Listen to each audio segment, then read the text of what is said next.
So, oh, here we go again.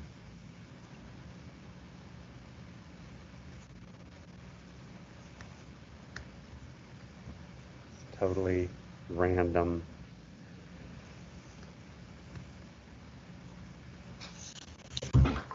Okay. So you should be seeing two things. You should be seeing the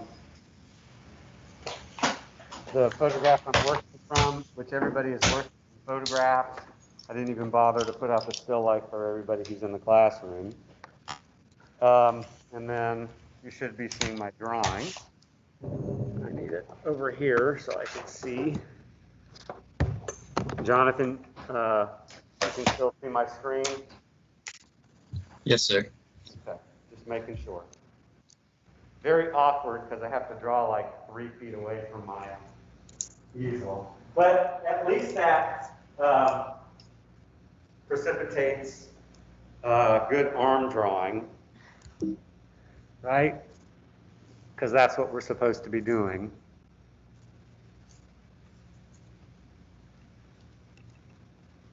Okay. I'm not crazy about how blue this camera makes it look, but at least it's not as yellow as it was the other day.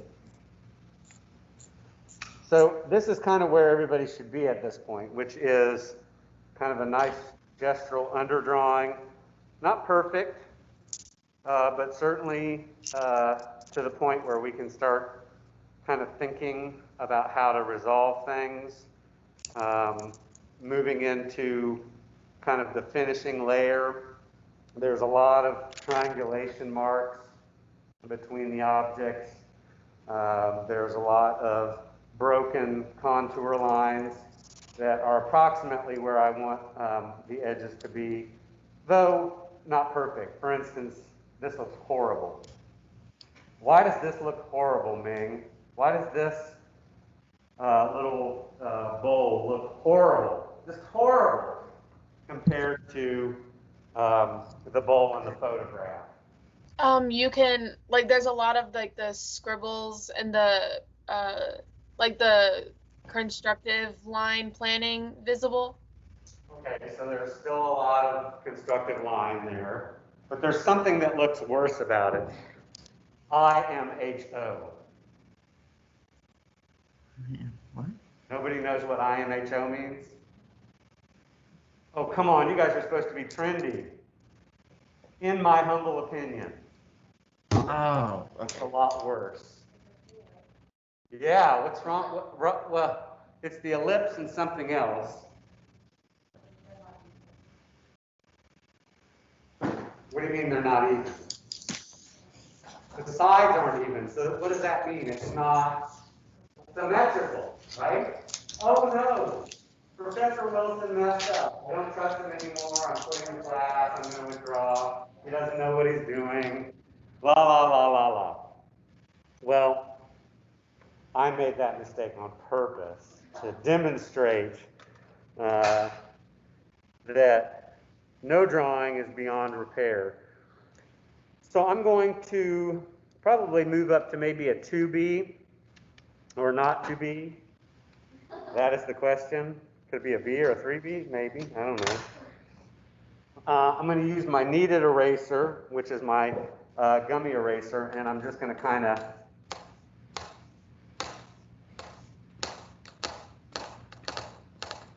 and this is not to get rid of all my constructive lines. It's just to kind of make them subordinate. Remember we talked about emphasis and subordination. So there's a shape problem in that bowl. Now the interesting thing is, as far as the brick, mortar, who cares? Like, are you actually going to come over here and like, oh, well, Professor Wilson, this angle that you have here is not precisely the correct angle, and this angle right here is kind of off. Now, we could change that because it is pretty significantly off. But the point that I'm trying to make with organic objects is that you can fake the viewer out. The viewer's not going to know, right?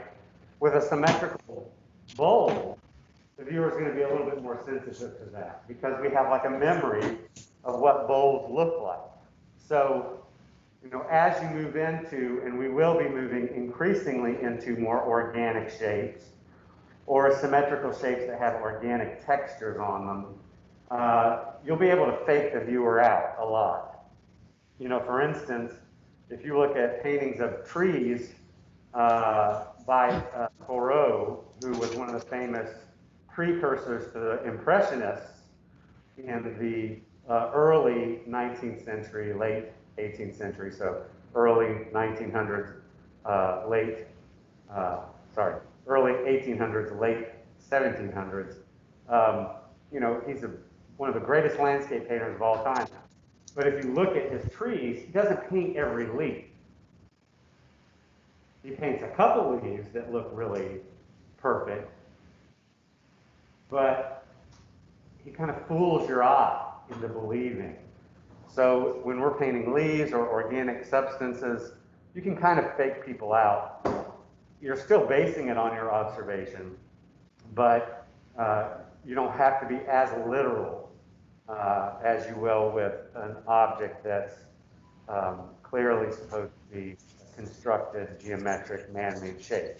Now, another thing that I notice about this drawing is I'm not crazy about this candle. For some reason, it kind of bothers me.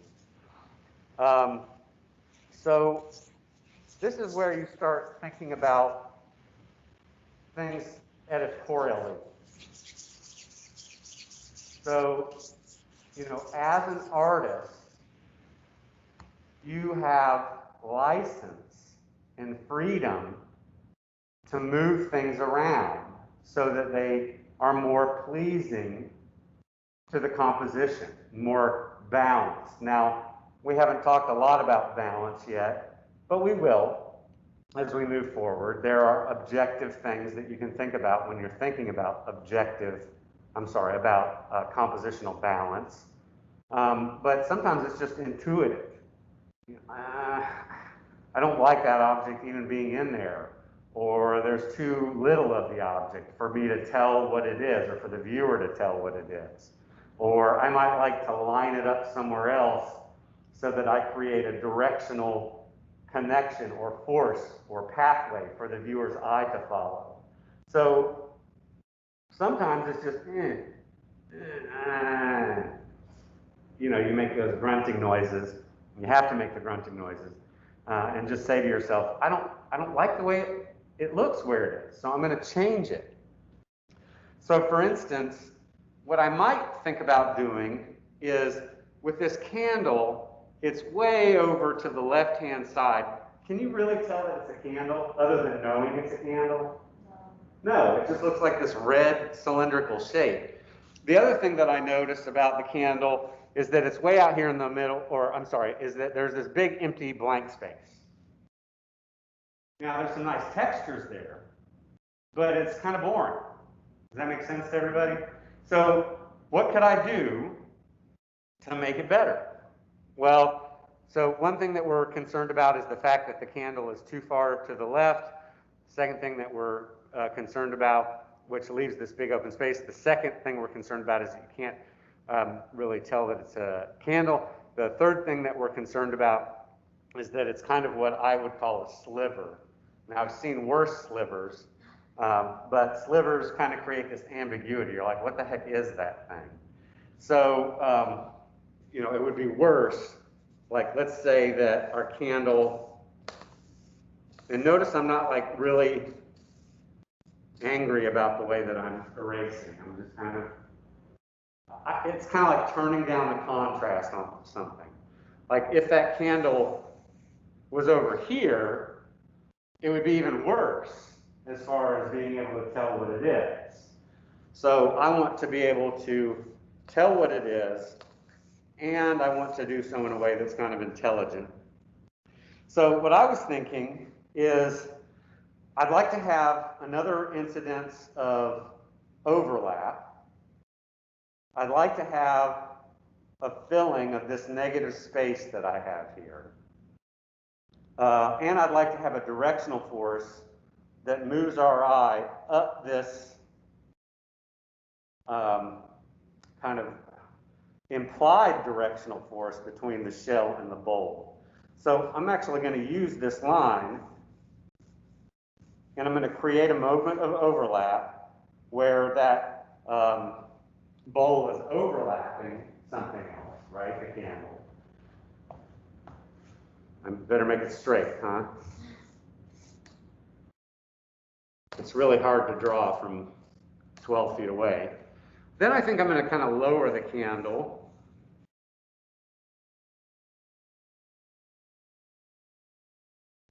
I'm going to remember that it's a cylindrical object.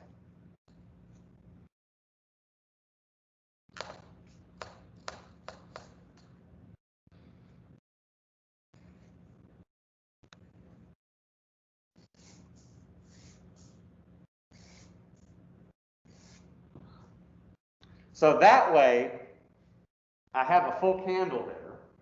Does that make sense? I've reduced the amount of negative space that I have in this area of the drawing. I've created yet another moment of overlap, right? And notice that this side of the candle moves so that it leads our eye up to the shell from this bowl. You see what I mean? So it's like an actual movement. Now, if I was to look at the still life, from this point of view, it's actually kind of doing that, but the shell's not in the right place.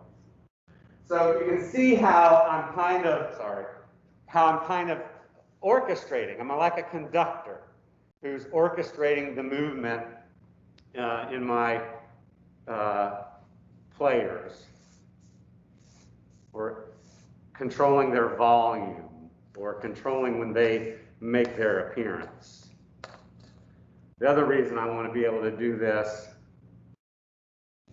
is because I want to be able to have that little wick in there, as I just think having a wick makes it clearer that it's a candle, right? So that's kind of an editorial thing. Now, the other thing that I was thinking, actually, I think I made it too far.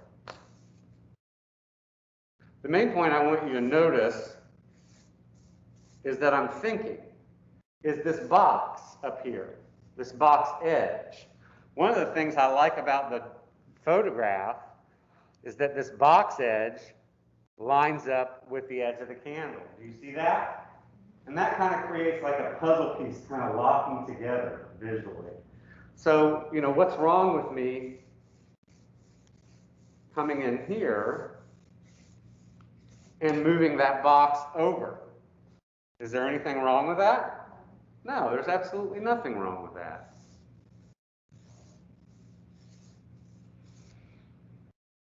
Sitting on top of that wood block. And then I'm going to line it up with this thing. And then the box has an angle just above horizontal. It moves across the page like that. So you can see I'm creating what I call kind of correspondences. Okay? Correspondences with other things. Now, let's work out this bowl. So I had a center line there, but I didn't pay attention to it. So I'm going to assert it a little bit.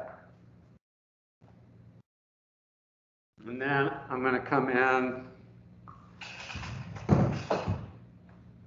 and it's so weird to look at myself drawing.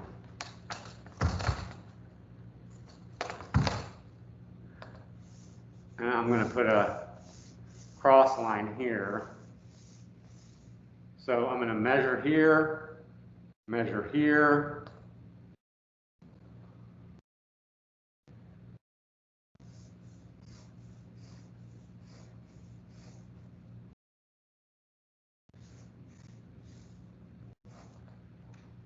Does that look more symmetrical now? Yeah, you see, so I'm an idiot and I had to use calculation, right? Constructive lines in order to make that thing same.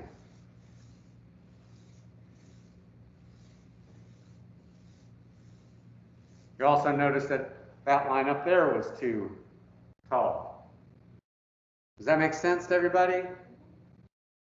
The other thing that I noticed was that I'm looking at this shape right here, and that has kind of a, here's a noon angle. It has kind of a 11:30 angle. Maeve, what would you say the actual angle is? Well, a 9 would be like this. Like 10? So 10 would be about right here. Maybe about a 10:30, something like that.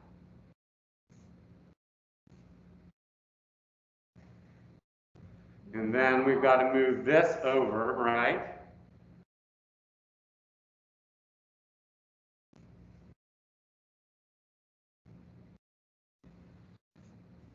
So that we can have that little step there, right? And some of the lines are getting confusing. So I'm going to go ahead and reduce their intensity so that I can see them. Now, there's one other object that's missing, right? And that's that cup. So it looks like the top of the cup is, if we look at lines of verticality and horizontally, the grid, you know, it looks like it's about horizontal away from the top of that shell, right? Yes? Yes. And then it's touching the shell about right here. I'm going to move it over just a little bit. Okay? And then I can see the top of it has kind of a box-like quality to it.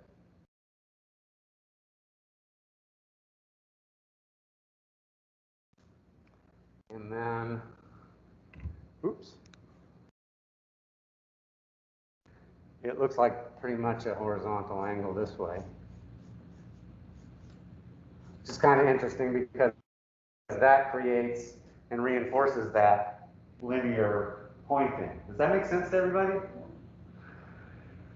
Right, and then we've got this persnickety handle.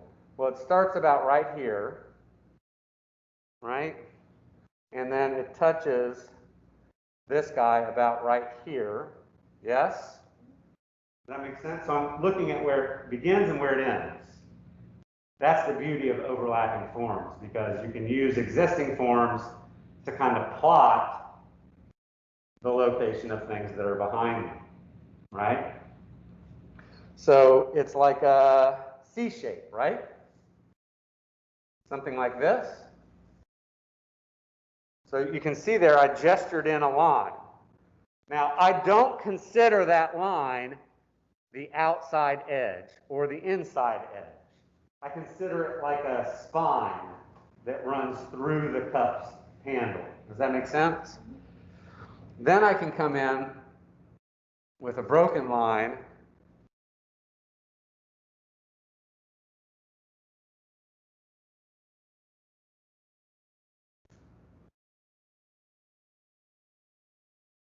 and kind of create equidistance from that center line to the edge of the cup. Does that make sense to everybody? Needs to come up a little bit more.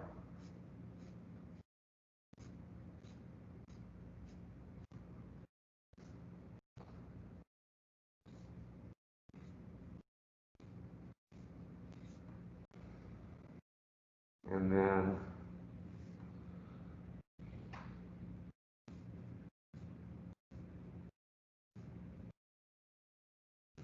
you can see how I kind of ghost it.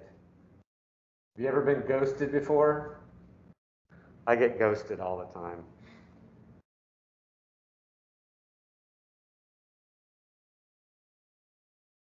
Pretty good? Yes?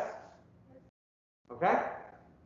All right, so now everything is there. I'm kind of pleased with the composition. Now it's time to start thinking about contour lining, right? So this is where we are today. So I'm just going to do some demonstration. I'm not going to do the whole thing because that would take 45 years.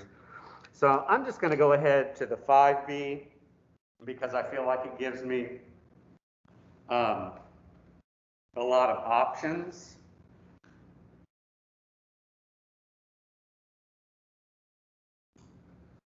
I feel like this guy's still a little bit too tall. What do you guys think? And then, all right. So I think the first thing that I'm going to do is start playing around with some of my harder edges. So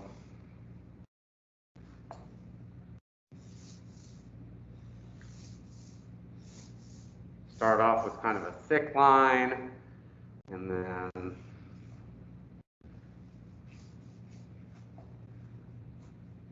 now that's going to overlap or be overlapped by my little shell.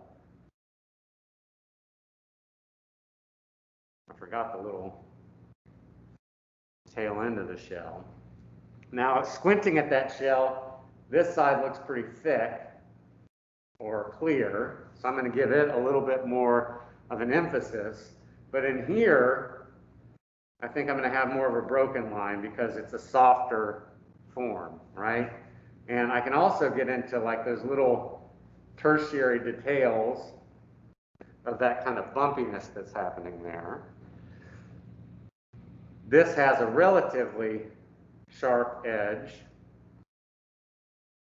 And then you've got the little bumpiness.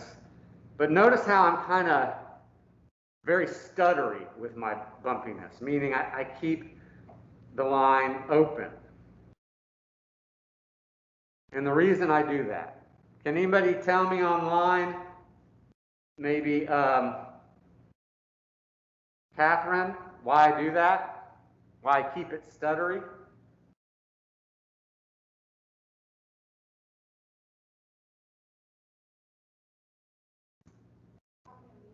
Yeah, you're not online. Sorry. Sorry, what was the question again? Why do I keep these lines stuttery instead of like trying to draw each and every part of them? You know, continuous line. They're just softer. They're softer. Okay. This overlaps this.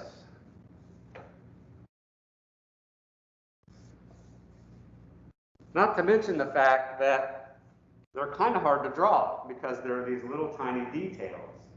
But if I look at the photograph, I can't really count them, right? Now I tend to like underneath where there's a really deep shadow.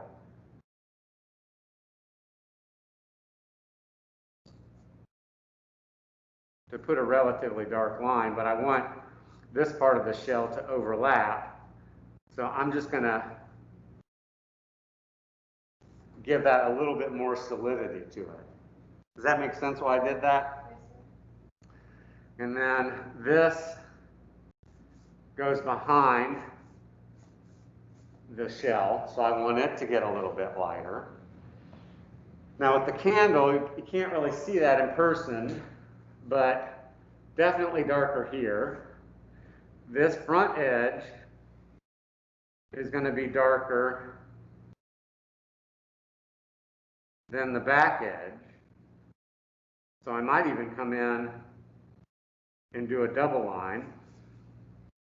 And then obviously my wick is going to be darker, but I'm going to leave it dark on one side and leave it light on the other side, just so it feels like there's a light coming from one edge. Does that make sense? And then, because this is overlapping that,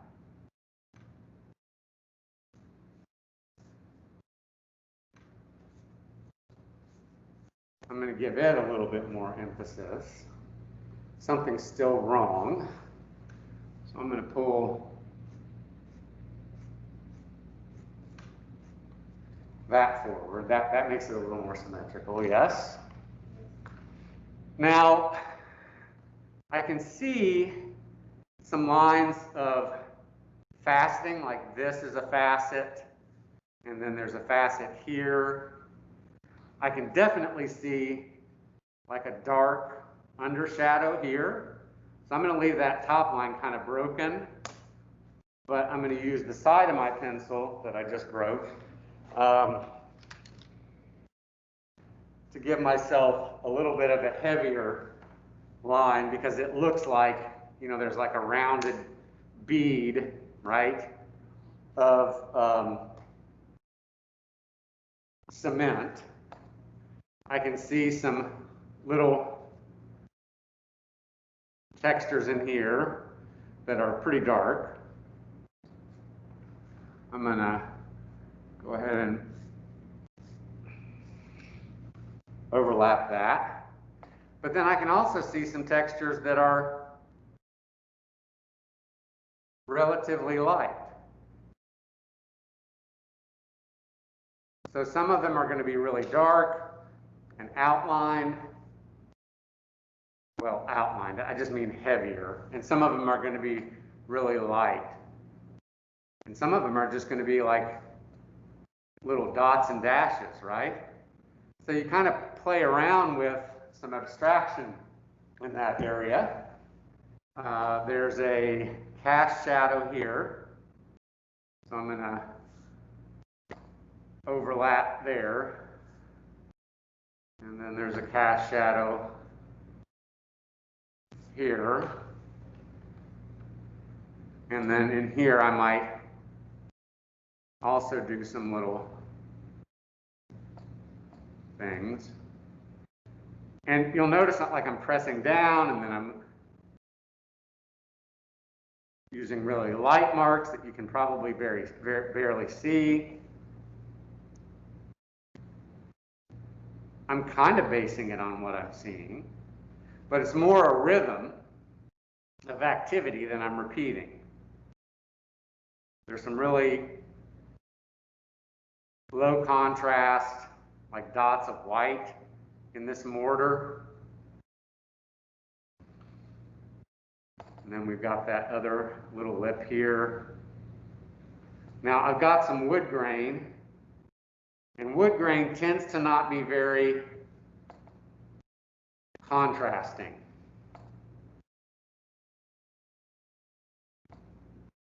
But I might take parts of the wood grain and make it a little bit more emphasized by creating shifts over distance. And then I see kind of a shadow line that runs down the base of that, like that. And then I've got some internal rings. But you notice that I'm using a very soft hand to it. The candle, I forgot about the candle. So I can see a little bit of reflectivity, which you guys at home can't see because you can't see the candle.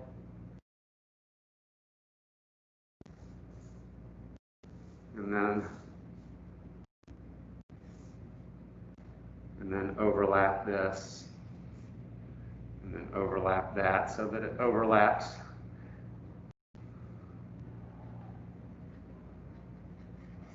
that. Thinking about this shell up here, again, like wood grain, you're going to have very light marks. This is a great moment of overlap right here, where this part of the shell goes behind this part of the shell, which is really going to project that part forward.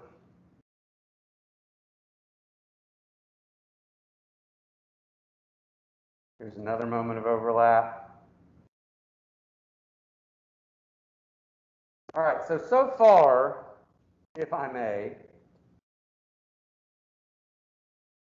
have I done anything arbitrarily as far as why and where I've done this, Cassandra?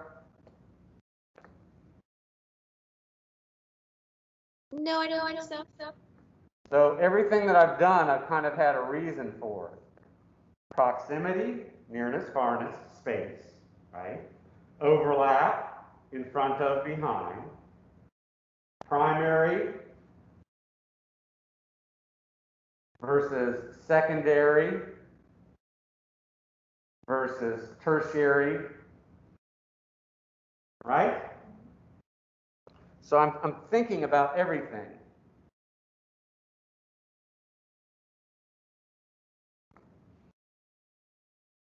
I'm not just randomly making stuff up.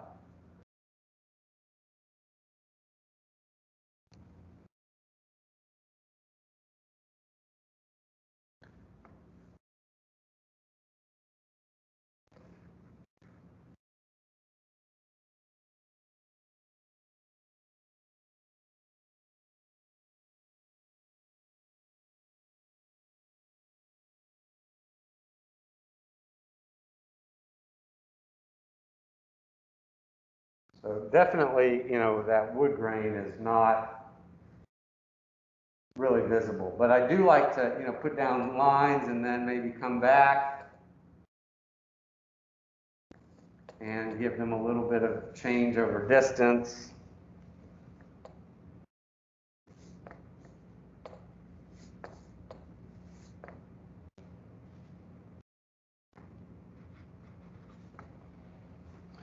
And then if you mess up a line, you can actually use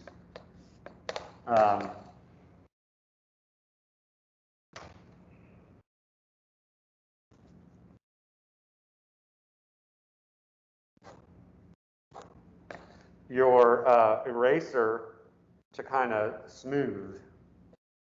And you could even use your pencil to kind of give yourself a little bit of help in getting those lines straighter, right? Although I don't want to use it everywhere. Okay? Because if you do start using it, you got to use it everywhere. All right, so obviously I'm not done. I got to, you know, get my stuff going on out here. One other thing that I would say, and then we'll get started, is I like to play this game where as I go off the page,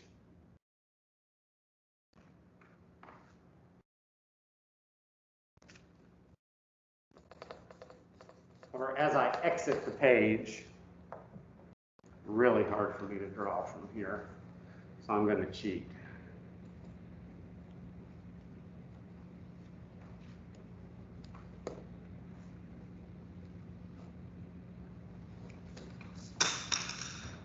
Is go ahead and let the lines kind of fade as they go off the page. So if, like, I'm coming in, I'm going to move this up. I would like for it to be bigger.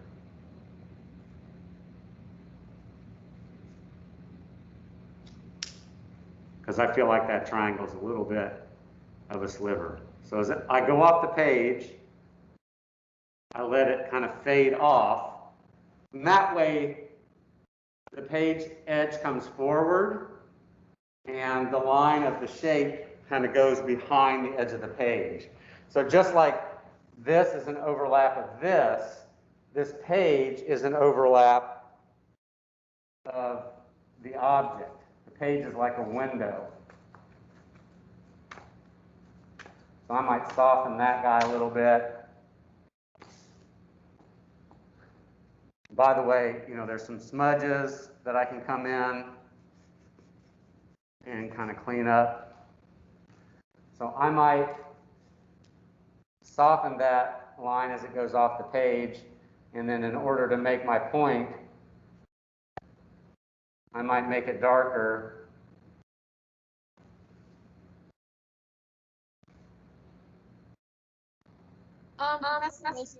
Yes.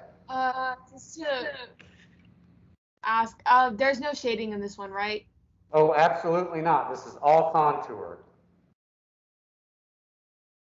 Our next drawing is when we're going to start getting into shading. Now I can start to come in here and clean up my diagrammatic constructive lines, some of my gestures. And what's interesting about doing that is that as you're doing that, what's happening to the lines that you've drawn? Huh? They fade, which gives them more what? Variation, right? More contrast. So you can kind of literally draw with your eraser. Who asked that question about shading? Ming. Okay, Ming, thank you. Yeah, shading's coming soon. Next drawing, actually. Okay. Does anybody have any questions?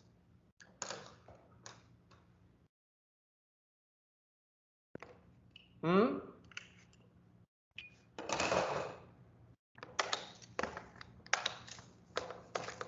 Any questions?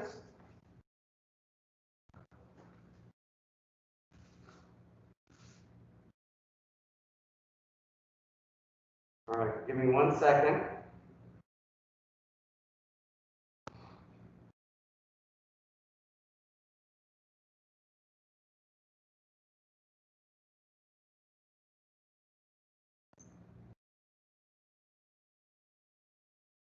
So right now in Office Lens, I'm cropping and correcting. And then I'm hitting done, putting it in my photo library. I'm going to stop with that. And I'm going to open it up in my photo library. And I'm going to send it. Oh, got to turn on Bluetooth.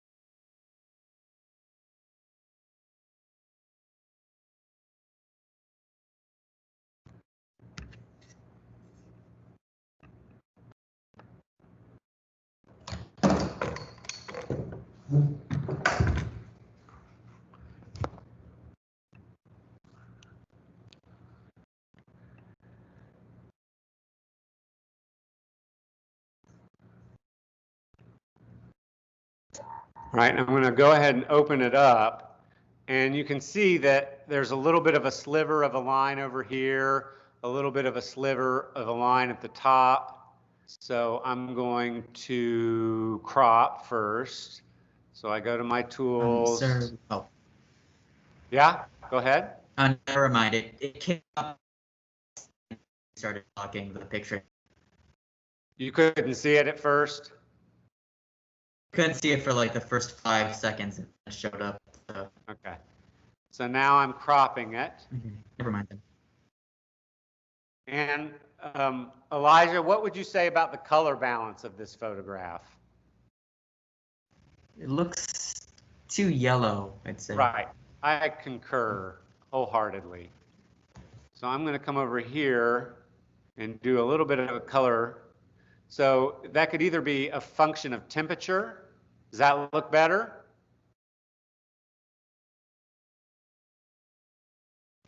A little bit, Elijah? yeah. Mm-hmm.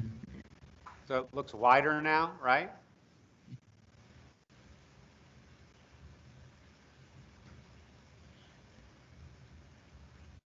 Nope. Nope. Maybe about right there. All right.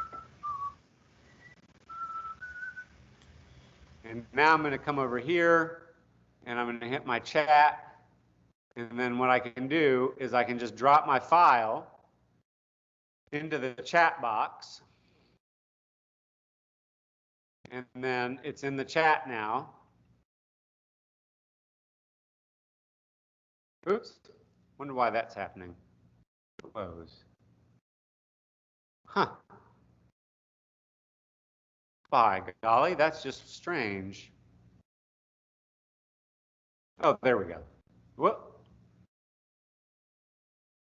Why is that doing that? I don't like you. Does anybody have any clue as to why that would be happening?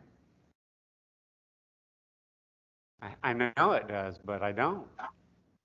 It looks like it looks like he accidentally selected it. Oh, man. That's like trippy, dude. So you can see there, as I'm getting into this central zone of the composition, that's the level of attention that you want to give to the contour lining. Okay? Any questions? So periodically, over the course of the rest of the class, if you want to send me an image to look at, you can do that. And/or if you have any questions, you can ask me them. These are going to be due Wednesday at the beginning of class, and I'll send you the instructions on how to submit them. Okay? All right. Okay. Sounds good. Get to working.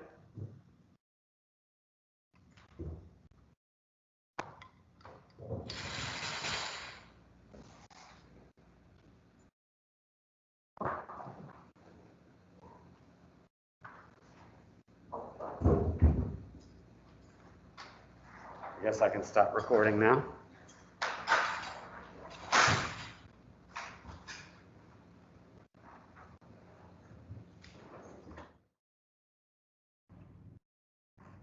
Nope. That's not yours.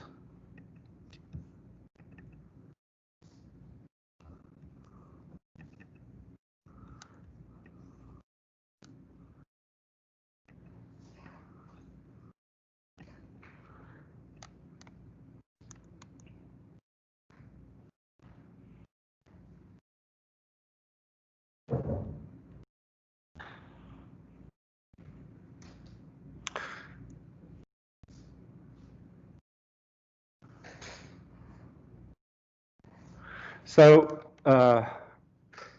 Cassandra, Yes? in this case, I might do something like slide the cup over a little bit so that this right edge is more like in here, maybe like a ½ inch between the side of the box and the side of the cup so that you can see more of the opening, which of course is going to require going back to the original photograph that you used to crop so that you can see the shape of that thing. Does that make sense? Yes, it does. The other thing you might think about doing, let me see. Let me try something here. Some newfangled technology.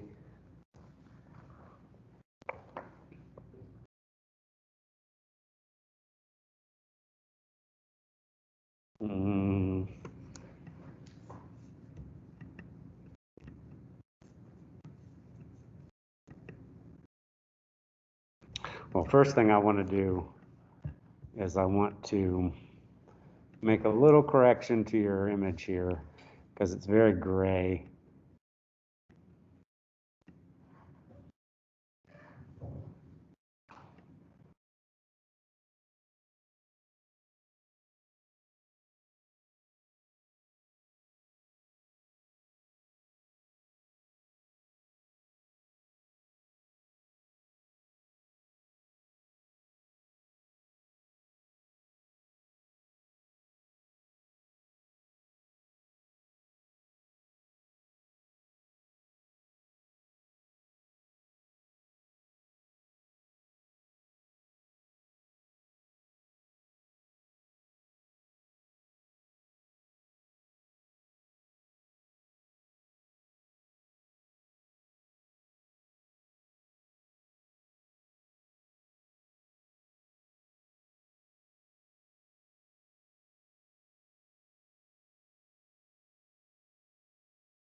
is what you're drawing from, basically.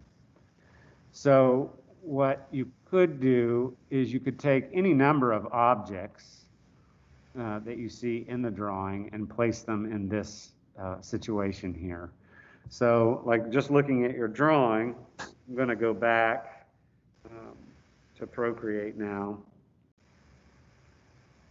And I'm going to pull up that drawing on my screen so that I can see it. And I think what I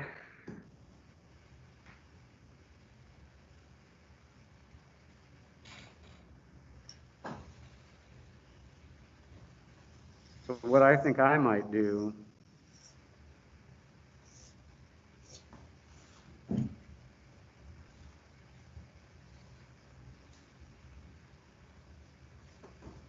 I'm going to try to find a better sketch brush. There we go.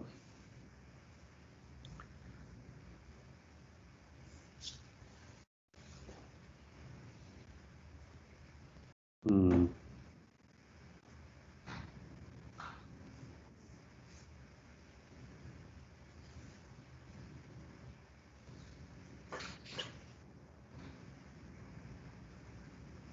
Hmm.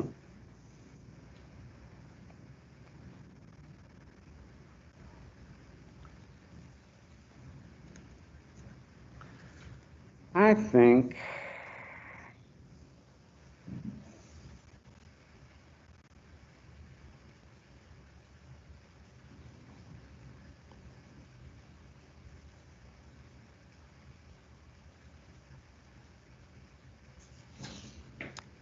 not working. I'm going to go back to my original thing here. So what I'm doing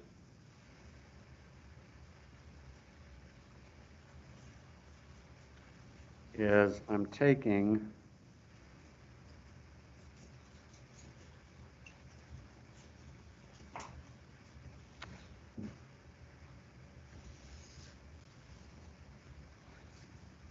the brick from the larger photo, and I'll show you in a second.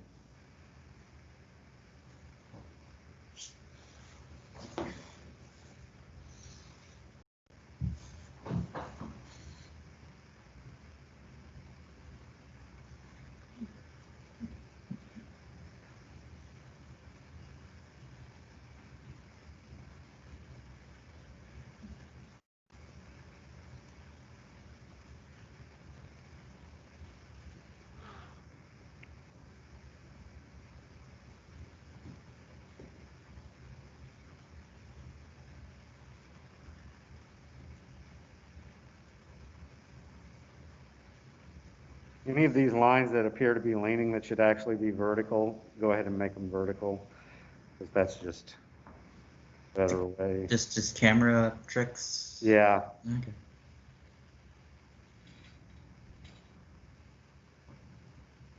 I'm going to correct this bowl top.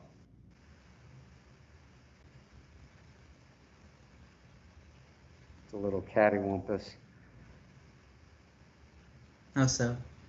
Hmm? How so, cattywampus? Like, is it too, like, leaning to one side, or? So if I draw a center line down the middle of it, Mm-hmm. see how the center line is leaning? Mm-hmm. If you have a vertical center line, the elliptical center line should always be oh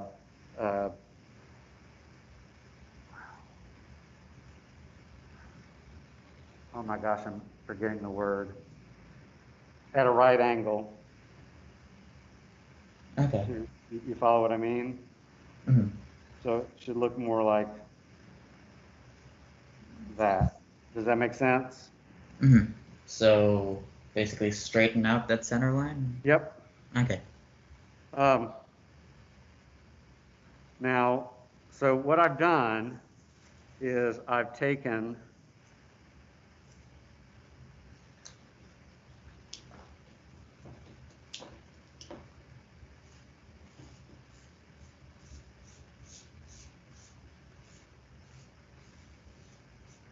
this